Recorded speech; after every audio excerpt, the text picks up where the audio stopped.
got a wild puppy. Try to chill. Okay, Oreo.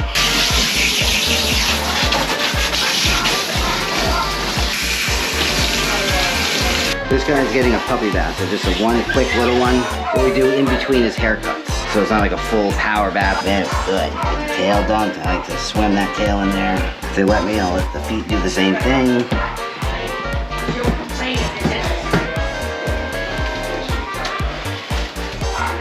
It's a lot worse.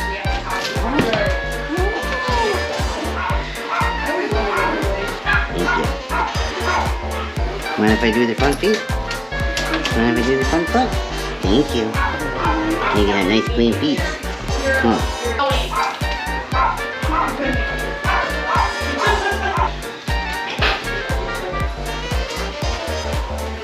Very good.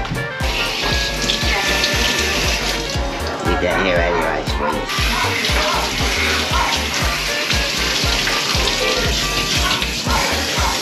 So you gotta really rinse them good. If you don't rinse them good, it's actually gonna make their fur look oily, and you don't want that. There we go.